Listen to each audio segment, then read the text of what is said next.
All right, y'all, tonight I'm making some of my taco meat. I got 2 pounds of ground beef. I'm gonna add, it's like 1/4 of a yellow onion, a little over 1/3 of a cup.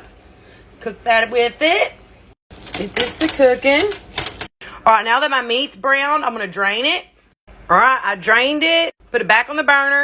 Now I'm gonna add 2 packets of the Taco Bell seasoning mix. If you have your own that you like to do with spices, that's fine. If you don't like this brand, that's fine too. But this is what my family likes, so that's what we're going to use. 2 packets. 2 packets call for 1.5 cups of water. I'm just going to use 1 cup, and I'll show you why. Pour that in there about like that. Now I'm going to put in 1 can of Rotel. I'm not going to drain this. So that's why I just did the 1 cup of water.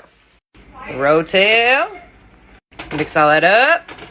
Now I'm going to let this cook about medium. Just let it simmer for about 10 minutes. Something else that I like to use a couple dashes of is called McCormick's Taco Truck Seasoning. I currently don't have any. I need to get some, but a couple of dashes of that's really fire in here too. I'm going to add a little bit of this tahini. Not a lot, about like that. As always, some Tony's, because why not? I know y'all was waiting for it. Just a little bit. I don't want to take away from that taco seasoning.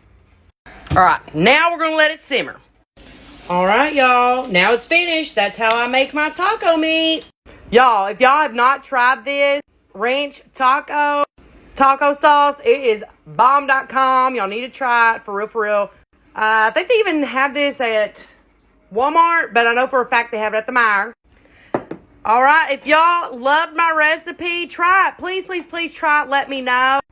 And as always, remember, I love y'all.